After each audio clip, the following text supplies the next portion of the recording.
নমস্কার, আসানসোল টাইমসে আপনাদের স্বাগত। দেখে নিন আজকের খবর। আসানসোল মিউনিসিপাল কর্পোরেশনের 6 নম্বর ওয়ার্ডের উপনির্বাচনে তৃণমূল প্রার্থী বিধান উপাধ্যায় আশানুরূপভাবে জয়ী হয়েছেন। এই বিষয়ে আসানসোল পৌরসভার ডেপুটি মেয়র ওয়াসিমুল হক, এমএমআইসি সুব্রত অধিকারী, মানস দাস এবং 41 নম্বর ওয়ার্ড কাউন্সিলর রণবীর সিং ওরফে জিতু সিং এর সাথেও আমরা কথা বলি। তারা প্রত্যেকেই বিধান উপাধ্যায়ের জয়ে উচ্ছ্বসিত। आज जो ये जीत मिली है 6 नंबर वार्ड के उपचुनाव में, इस पे आपको क्या लगता है? देखिए, ये जीत यकीनी था, इसलिए कि पूरे बंगाल के अंदर में ममता बनर्जी जिस तरह से काम कर रही हैं, उन्नति का, विकास का, डेवलपमेंट का, पंचायत से लेके लोकसभा तक का बंगाल का जितना भी चुनाव है, तृणमूल कांग्रेस के साथ में आवाम का आशीर्वाद, मोहब्बत, दुआ, प्यार है। इसलिए इसमें कोई द्विधा नहीं था कि वहाँ पर कुछ होगा। दूसरी बात है कि 6 नंबर वार्ड के लोगों को हम लोग मुबारकबाद देते इसलिए कि उन्होंने अपने वार्ड की तरक्की के साथ साथ पूरे आसनसोल के तरक्की के काम को तेज़ी से, और आसनसोल के आवाम जितनी सहूलत के साथ मेयर से रब्ता कर रहे थे, इसको आगे बढ़ाने के लिए विधान उपाध्याय को ज़्यादा से ज़्यादा वोट से कामयाब किया। इसके लिए उस इलाके के लोग और वहाँ के हमारे तृणमूल कांग्रेस के जितने परिवार के लोग हैं, सभी लोग मुबारकबाद के मुस्तहक हैं। विपक्ष के उन आरोपों का क्या कहेंगे कि ये रिगिंग हुआ है? और देखिए, जिनके पास लोग नहीं हैं पोलिंग एजेंट में बैठने के लिए, बूथ एजेंट में बैठने के लिए, वार्ड में काम करने के लिए लोग नहीं हैं। वोट के दिन आपने देखा होगा कि भाजपा वाले जो JK नगर के पास में हाईवे में चित्कार कर रहे थे, उनके पास में स्थानीय मुकामी कोई लोग नहीं थे, बाहर से लोग लेकर आए थे। तो वो इस तरह के बोलेंगे, उनको अपना ऐप छुपाना है। उनके पास में कोई आदमी नहीं है, कोई कर्मी नहीं है। और दिल्ली में बीजेपी को पूरा हिंदुस्तान का आवाम देख रहा है, बंगाल भी देख रहा है कि दिन प्रतिदिन किस तरह से महंगाई, बेरोजगारी, सब कुछ बढ़ रहा है। 34 साल का वामफ्रंट सरकार को भी आवाम देखा, जब बंगाल का विकास में कितना बाधा था, और आज कितना तेज़ी के साथ उन्नति हो रहा है, डेवलप कर रहा है बंगाल। आज ये 6 নম্বর ওয়ার্ডের যে ये হলো চুনাবে ফয়সলা এলো, ডিসিশন এলো, এই বিষয়ে আপনার কি মত? দেখুন, এই 6 নম্বর ওয়ার্ডে যে আজকের ফয়সালাটা অলরেডি মানুষ আগেই করে নিচ্ছে, শুধুমাত্র আমাদের সার্টিফিকেটের অপেক্ষায় ছিলাম। তা আমরা তো আগেই বলেছিলাম যে আমরা বিপুল ভোটে জিতব। তার প্রমাণ আপনারা পেলেন এই ভোটে। প্রায় 5,500 ভোটে মেয়র 6 নম্বর ওয়ার্ড থেকে জিতে এলেন, এবং সমস্ত মানুষের আশীর্বাদ, ভালোবাসায় তিনি যেদিন নাম ঘোষণা হয়েছিল সেদিনই 6 নম্বর ওয়ার্ডের মানুষ তারা সিদ্ধান্ত নিয়ে নিয়েছিলেন যে কখন বিধান উপাধ্যায় আসবে এবং কখন তাকে ভোট দেবো, কবে 21 আগস্ট আসবে। সেই দিনের জন্য মানুষ অপেক্ষায় ছিল। ভোট দিয়েছেন, বিপুল ভোটে তাকে আশীর্বাদ করেছেন, এবং আশীর্বাদ করছেন এই কারণে যে তিনি কাজের মানুষ, তিনি কাজ করতে ভালোবাসেন, এবং তিনি সাধারণ মানুষের জন্য কাজ করেন। এবং তার যে কর্পোরেশনের যে দরজা, মেয়রের যে দরজা আছে, যে দরজাটা সবসময় খোলা থাকে, সাধারণ মানুষ যাতে তার সঙ্গে সরাসরি কথা বলতে পারে, সমস্যার কথা বলতে পারে। হ্যাঁ, কাজেই 6 নম্বর ওয়ার্ডের মানুষ সঠিক সিদ্ধান্ত নিয়েছেন। আমরা তাদেরকে ধন্যবাদ, কৃতজ্ঞতা জানাই যে তারা কাজ করার একটা সুযোগ তারা দিয়েছেন, এবং 6 নম্বর ওয়ার্ডের কাজ হবে। সঙ্গে সঙ্গে আমাদের জামুরিয়া, বড় যে সমস্ত ওয়ার্ডগুলো আছে সেগুলোতেও অভূতপূর্ব উন্নয়ন হবে, এবং সর্বোপরি পুরো আসানসোল নতুনভাবে আবার গড়ে উঠবে, এই আশা তার কাছ থেকে সকলেই রাখে। আজকে যে বাই ইলেকশন হলো 6 নম্বর ওয়ার্ডে, যা রেজাল্ট হলো, আপনার প্রতিক্রিয়া? প্রথমত গোটা পশ্চিমবঙ্গে গ্রাম বাংলার থেকে শুরু করে শহরে মমতা ব্যানার্জি যেভাবে সাধারণ লোকের জন্য, বিশেষ করে গরিব শ্রেণীর জন্য যে সমস্ত কাজ করে গেছে, তার একটা এফেক্ট আছে। আর সেকেন্ডলি, যে সমস্ত ক্যান্ডিডেট দাঁড়িয়েছিল, বিধান উপাধ্যায় আমাদের বিগত যে 6 মাস কি 1 বছর কাজ করেছে, ওপেন করে দিয়েছে। ওপেন ডেমোক্রেসি যাকে বলে, দরজা খুলে দিয়েছে। যে আসছে, যখন যেমন আসছে, লোকের পাশে দাঁড়িয়েছে, তাদের কাজ করে দিয়েছে, তারপর হাসি মুখে কাজ করেছে। তো এরম ক্যান্ডিডেট তো ওই অঞ্চলে নাই। তো ন্যাচারালি বিধান উপাধ্যায় জিতবে, এটা আমরা জানতাম, সবাই মিলে জানতাম, এবং এলাকার লোকও খুব ভালোবেসেছে, যার ফলে এই আমাদের এই 6 নম্বর সিটটা আমরা এত ব্যাপকভাবে জিতেছি। এই যে একের পর এক নির্বাচন বলুন, উপনির্বাচন বলুন, তাতে যে টিএমসি বিপুল ভোটে জয় লাভ করছে, এটার পিছনে কি কারণ আপনি বলতে পারেন? মমতা ব্যানার্জির কাজ দুরন্ত কাজ। বেঙ্গলে সাধারণ লোকের জন্য স্বাস্থ্যসাথী কার্ড থেকে শুরু করে, রেশন থেকে শুরু করে, বাচ্চাদের পড়াশোনার থেকে শুরু করে, তারপরে যে সমস্ত গরিব লোকদের আমরা বিয়ের টাকা তুলে দিতাম পাড়ায় পাড়ায়, সেটা এখন তুলতে হচ্ছে না। বিয়ে হলেই তার টাকা পৌঁছে যাচ্ছে ঘরে। এই সমস্ত কাজ, ক্যান্সার হলে তার এরকম কত স্কিম বলবো। এই সমস্ত স্কিমগুলো সাধারণ লোকের জন্য, জনমুখী কাজকর্ম, এটা সাধারণ লোকের জন্য করেছে, যার প্রতিক্রিয়া আমরা যে কোনো ইলেকশানে যতই বিজেপি লোক নেই, জোর নেই, লোকের পাশে দাঁড়ানোর নাম নেই, এই সমস্ত উল্টোপাল্টা অজুহাত দিয়ে দেয়।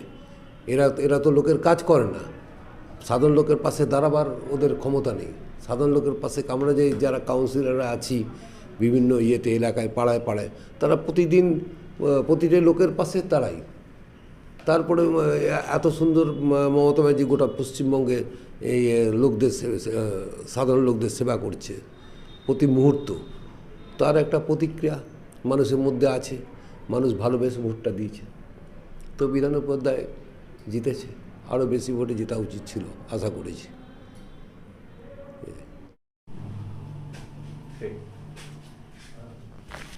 आज जो वार्ड नंबर 6 में उपचुनाव हुआ, उसका आज नतीजा आ गया और कहा जा सकता है कि आशा के अनुरूप ही टीएमसी प्रत्याशी विधान उपाध्याय जी को भारी बहुमत से विजय हासिल हुई। क्या कहेंगे आप? जो आज नतीजा आया है, सबसे पहले तो मैं विधानदा को, उनकी टीम को बहुत बहुत धन्यवाद, कॉन्ग्रेचुलेसन देना चाहता हूँ कि उन्होंने इतनी बड़ी जीत हासिल की है। वो जीतने का, इतनी बड़ी जीत हासिल करने का कारण एक ही था, मुद्दा एक ही था।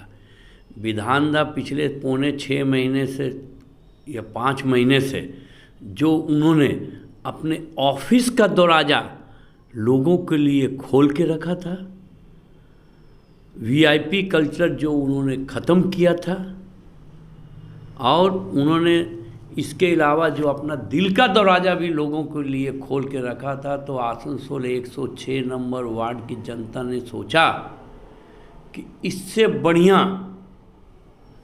हमको कैंडिडेट या एक दादा, किसी का भाई, किसी का लड़का नहीं मिल सकता है। और विधानदा को मैं हाथ जोड़ के एक ही बात कहूँगा कि आपने अपने पिताजी का नाम रोशन किया है, और आपके पिताजी जो एक ईमानदार से ज़्यादा ईमानदार नेता थे, जो हमेशा पब्लिक के बीच में रहते थे, उससे आप आगे तो नहीं बढ़ सकिएगा, किंतु कोशिश ज़रूर कीजिएगा कि लोगों तक पहुँचे, लोगों की सेवा करें। मतलब आप ये कहना चाह रहे हैं कि विधान उपाध्याय एक ज़मीन से जुड़े बॉय नेक्स्ट डोर आप कह सकते हैं, इस तरह के वो इंसान हैं।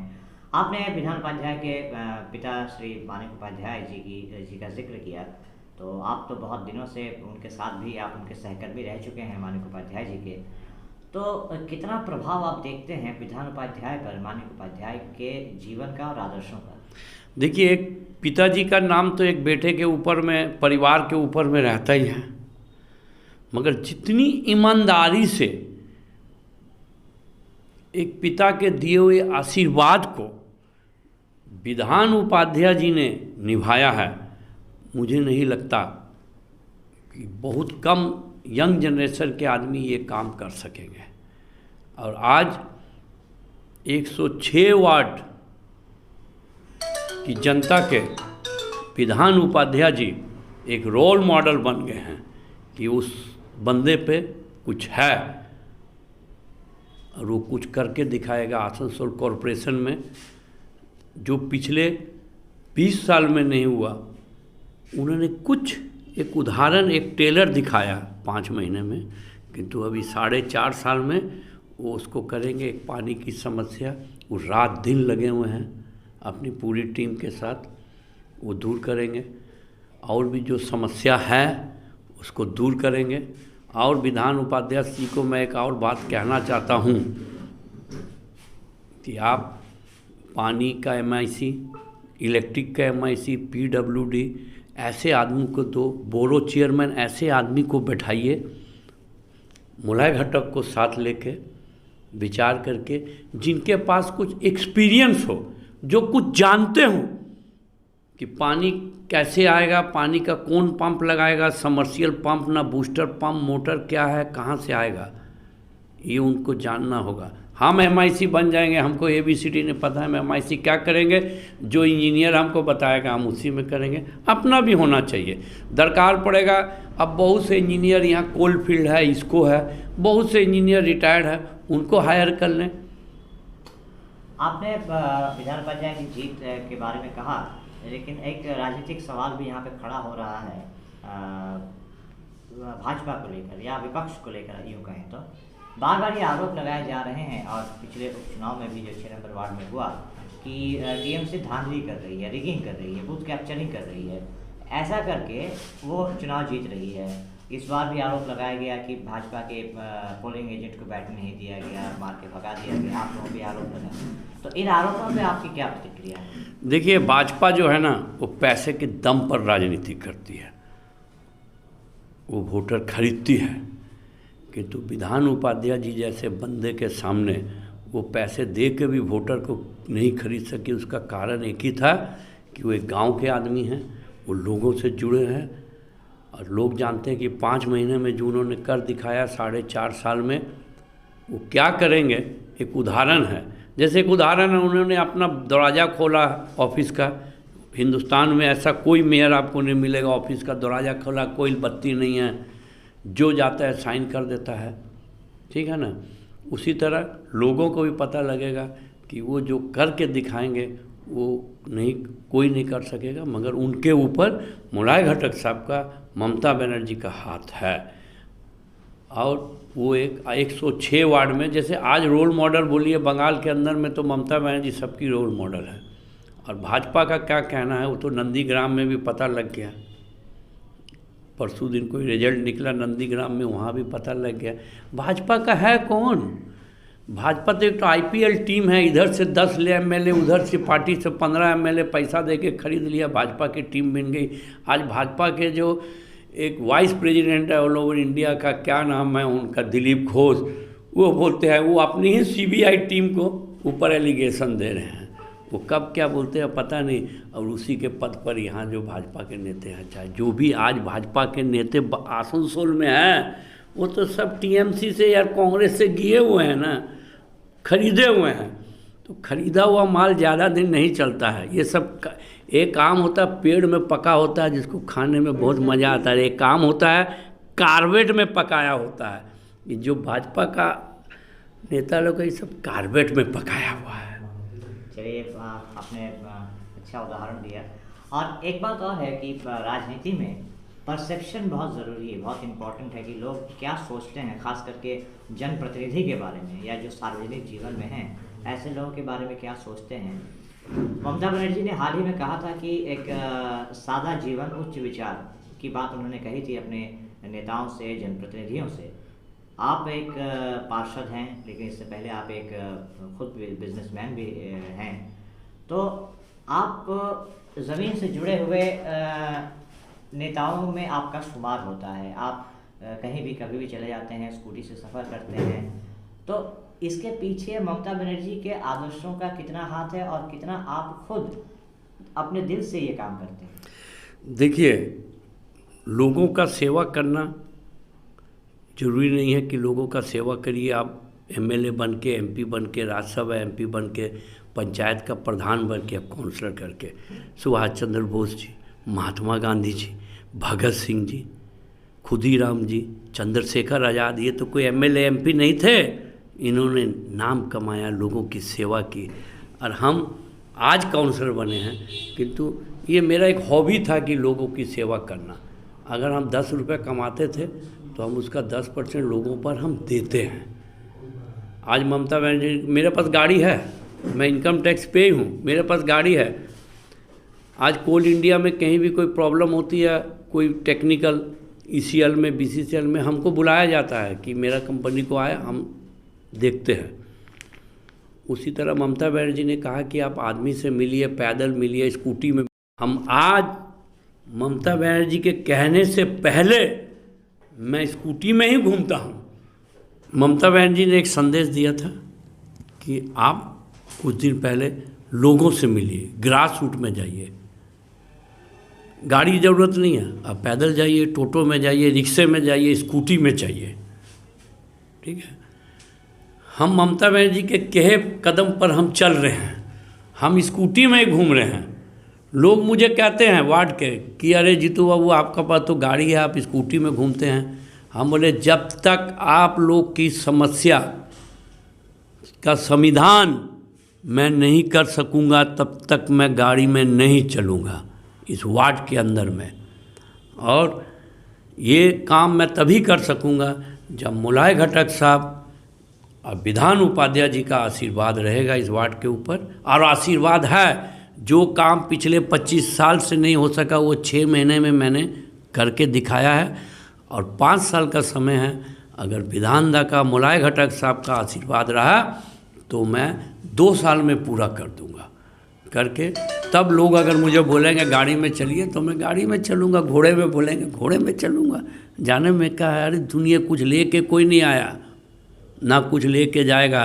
कबीर जी ने कहा था मेरा मुझ में कुछ नहीं, जो कुछ है सो तेरा, तेरा तुझको सौंप दे, है कबीर क्या लागे मेरा। और आज की राजनीति घमंड पर नहीं चलती है, प्यार मोहब्बत से चलती है। और प्यार मोहब्बत जितना विधानदा 106 वार्ड के लोगों को देंगे, मुझे नहीं लगता कि कोई और दे सकेगा। विधानदा अपनी आगे चलून, আমরা আপনার সঙ্গে আছি। মোলায়দা জিন্দাবাদ, মমতা ব্যানার্জি জিন্দাবাদ। তৃণমূল নেতা অনুব্রত মণ্ডলকে আজ আবারও আসানসোলের বিশেষ সিবিআই আদালতে গবাদি পশুর পাচার মামলায় পেশ করা হলো। আজ আসানসোল কোর্ট কমপ্লেক্সের জন্য বিস্তৃত সুরক্ষা ব্যবস্থা ছিল এবং পুরো আশেপাশের এলাকাটিকে একটি দুর্গে রূপান্তরিত করা হয়েছিল। উভয় পক্ষের যুক্তি শোনার পর বিচারক অনুব্রত মণ্ডলের জামিন আবেদন নাকচ করে তাকে 14 দিনের বিচার বিভাগীয় হেফাজতে পাঠান। আগামী মামলার শুনানি হচ্ছে 7ই সেপ্টেম্বর। অর্ডারে দেখুন আমরা জামিনের আবেদন করেছি, সেই জামিনের আবেদন খারিজ হয়েছে। আগামী 7 তারিখ অবধি ওনার জুডিশিয়াল কাস্টাডি হয়েছে।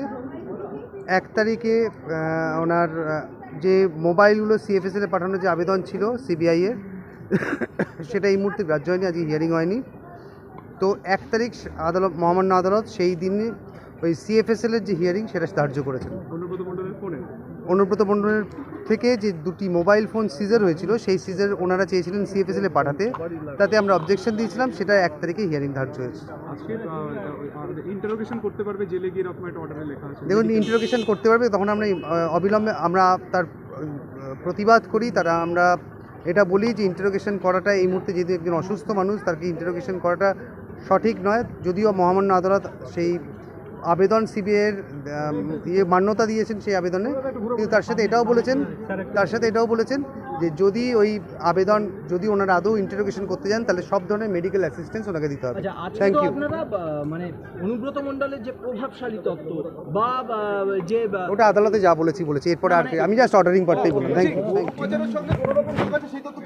আজ আসানসোলের শীতলা এলাকায় অবস্থিত বিজেপি দলীয় কার্যালয়ে পশ্চিম বর্ধমান জেলা বিজেপির পক্ষ থেকে একটি সাংবাদিক সম্মেলন অনুষ্ঠিত হয়। এই বিজেপি জেলা সভাপতি দিলীপ দে এবং বাপ্পা চ্যাটার্জি সাংবাদিকদের মুখোমুখি হন এবং সাংবাদিকদের সামনে 2টি বিষয় নিয়ে তাদের মতামত তুলে ধরেন।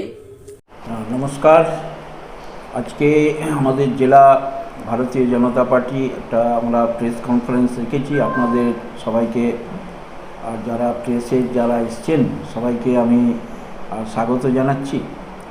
2টো বিষয় রয়েছে। একটা হচ্ছে আপনারা জানেন যে বাপ্পা চ্যাটার্জি বলে তৃণমূলের একজন যে অনুব্রত মণ্ডলের লোক আছে, সে আমাদের আর সিবিআই কোর্টের বিচারপতিকে আর হুমকি চিঠি দিয়েছে। আর এই বিষয়টাতে আমাদের আর যিনি ভারতীয় জনতা পার্টির আসানসোল জেলার জিএস বাপ্পা চ্যাটার্জি, যিনি আমার পাশে বসে আছেন, আর তাকে জড়িয়ে আর তৃণমূল প্রচার করছে। একটা ডিবেটে যেটা আপনারা আর বাংলায় দেখতে পেয়েছেন। তো ওই পুরো বিষয়টা আর সম্বন্ধে বাপ্পাদা বলবেন।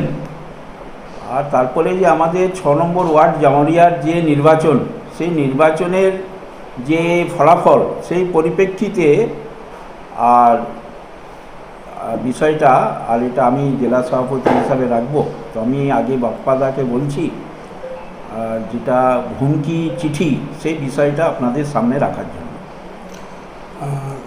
ধন্যবাদ মাননীয় সভাপতি মহোদয়, মাননীয় দিলীপদা।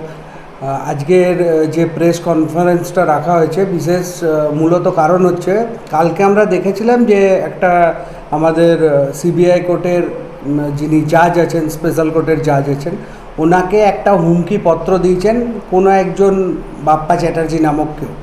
তো তার সম্বন্ধে মিডিয়া থেকে দেখেছি, আমরা জেনেছি যে বর্ধমান কোর্টের যিনি ল কোর্টের একজন চাকরিজীবী আছেন এবং তৃণমূলের একজন সদস্যও আছেন, তো তার সম্বন্ধে দেওয়া হয়েছে। কিন্তু দুর্ভাগ্যজনকভাবে কালকে রাত্রেবেলায় আর বাংলাতে যেটা আমরা দেখলাম, একটা ন্যাশনাল টিভিতে বসে তৃণমূলের দুজন স্পোক্সপারসন আমার ছবি এবং আমাদের ভারতীয় জনতা যুব মোর্চার সর্বভারতীয় সভাপতি তেজস্বী সূর্যাজির সাথে আমার ছবিকে নিয়ে বারংবার আমার নামকে, অর্থাৎ আমার নামও বাপ্পা চ্যাটার্জি, আমার নামকে কলঙ্কিত করার চেষ্টা করেছেন এবং বারংবার করে ওখানে মিডিয়াতে বলেছেন যে আমি এই চিঠিটা করেছি। আমি সর্বতভাবে এর খণ্ডন করছি এবং তার সাথে সাথে আমি এর বিরুদ্ধে পার্টির নির্দেশ অনুসারে লিগ্যাল অ্যাকশনও নেওয়ার পথে আছি, লিগ্যাল অ্যাকশনও নিচ্ছি এবং লিগ্যাল অ্যাকশন নেব এই দুজনের প্রতি, যারা এরকম একটা ন্যাশনাল চ্যানেলে বসে একটা মিথ্যাচার করেছেন। কারণ কি আমরা জানি তৃণমূল কংগ্রেস মানেই মিথ্যাচারের একটা ফ্যাক্টরি, যেখানে প্রতিনিয়ত মিথ্যাচার তৈরি হয়। আর আজকে এটা শুনেও ভালো লাগলো যে অনুব্রত ইনকোয়ারি সিবিআই করছে, আর অনুব্রত এই ব্যাপারটাই সিবিআইকেই বলেছেন দেখার জন্য। আমরাও আজকে আসানসোল জেলা ভারতীয় জনতা পার্টির পক্ষ থেকে অনুরোধ করছি যাতে সিবিআই এই বিষয়টাকেও, জাজকে, মাননীয় জাজকে হুমকি কে দিয়েছে এই বিষয়ের পূর্ণাঙ্গ তদন্তটাও যাতে সিবিআই করে এবং নিরপেক্ষ তদন্ত হয় যাতে। কারণ একজন জাজকে পশ্চিমবাংলায় হুমকি দেওয়া হচ্ছে, এটা ছোটোখাটো ব্যাপার নয়, এটা একটা বিশাল বড় ব্যাপার। তাহলে সাধারণ মানুষের কি অবস্থা, বিরোধী দলে যারা আমরা রাজনীতি করছি তাদের কি পরিস্থিতি আজকে। অর্থাৎ আমি তৃণমূল কংগ্রেসের যারা এখানের নেতৃত্ব আছেন, পশ্চিমবাংলায় নেতৃত্ব দিচ্ছেন, তাদেরকে বলতে চাই যে আপনারা যত ইচ্ছা পাথর ছুঁড়ুন, আমরা সেই পাথরগুলো অ্যাকসেপ্ট করব, কিন্তু আপনাদের পাথর ছুঁড়ব না। আপনাদের ছোড়া পাথরগুলো দিয়ে আমরা তৃণমূলের কবর তৈরি করব এবং সেই কবরের ওপর আপনাদের ছোড়া পাথর দিয়ে আমরা ভারতীয় জনতা পার্টির সরকার তৈরি করব। এটা আমাদের প্রতিজ্ঞা আছে।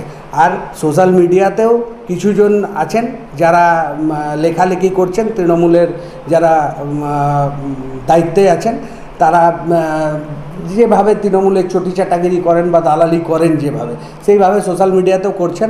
আমি তাদের বিরুদ্ধেও, সোশ্যাল মিডিয়াতে যারা এরকম করছেন তাদের বিরুদ্ধেও লিগ্যাল স্টেপ নিচ্ছি এবং আগামী দিনে এটাও দেখতে পাবেন। আমি আপনাদের হাতেও সেই কপি দেবো যে তারা যদি নিঃশর্ত ক্ষমা না চান, তার পরবর্তী যে ব্যবস্থা হবে সেটাও আমরা নেব। তো এটাই বলার উদ্দেশ্য যে তৃণমূল যে মিথ্যাচার গোটা পশ্চিমবাংলার মানুষের সাথে করেছে, যে মিথ্যাচার তৃণমূল নেত্রী মমতা ব্যানার্জি করেছেন। তিনি বলেছিলেন যে জিতে আসার পর প্রত্যেকটা ঘরে চাকরি হবে, ডবল ডবল চাকরি হবে। উনি চাকরি দেননি, শিল্প কোনো রকম পশ্চিমবাংলায় আসেনি এবং ওনার দল আজকে পুরো চুরিতে লিপ্ত হয়ে আছে, যাতে পুরো ভারতবর্ষ নয় বিশ্বের সামনে বাংলার মাথা হেট হচ্ছে। এবং তার দলের যে প্রবক্তারা আছে, সেই প্রবক্তারা ন্যাশনাল নিউজ চ্যানেলে এসে এরকম কলঙ্কমণ্ডিত করছে, এরকম পুরো ব্যক্তিত্বকে। তো এই ব্যক্তিত্ব হননের প্রতিবাদ জানাচ্ছি, তীব্র প্রতিবাদ জানাচ্ছি এবং আগামী দিনে এর জন্য সশক্ত যা করার প্রয়োজন হবে সেটা আমরা করব।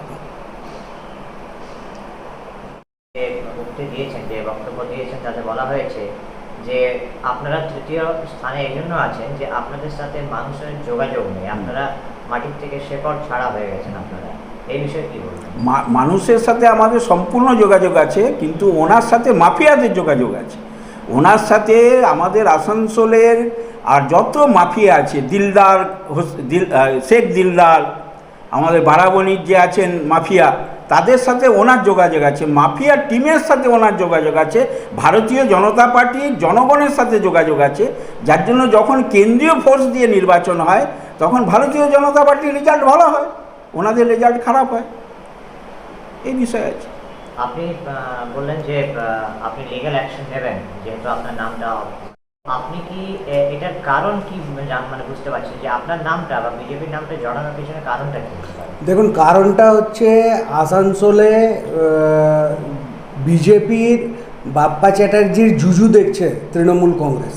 কারণ কি, যখন 6 নম্বর ওয়ার্ডে নির্বাচন চলছিল তখনও একজন তৃণমূলের নেতা দাঁড়িয়ে বলেছিলেন বার্নপুরের লোক এসে এখানে সন্ত্রাস করছে। অর্থাৎ যখনই যা কিছু হয়, এর আগেও বহুবার আমাকে হ্যাকেল করা হয়েছে, এর আগে আমাকে মিথ্যে কেসে জেলে বুক করা হয়েছে, এবং বারংবার ওরা আমাকে ডাইরেক্টলি আক্রমণ এই কারণেই করে, কারণ কি ওরা জানে যে বাপ্পা চ্যাটার্জি থাকলে পরে তৃণমূলের উত্থানে এখানে আটকা পড়ছে, সেই কারণেই বারংবার ওরা এই কাজটা করে যাচ্ছে। আপনারা এতক্ষণ দেখছিলেন আসানসোল এবং আসানসোলের আশেপাশে অঞ্চলের খবরাখবর। আপনারা প্লিজ লাইক এবং শেয়ার আর সাবস্ক্রাইব করতে ভুলবেন না। নমস্কার।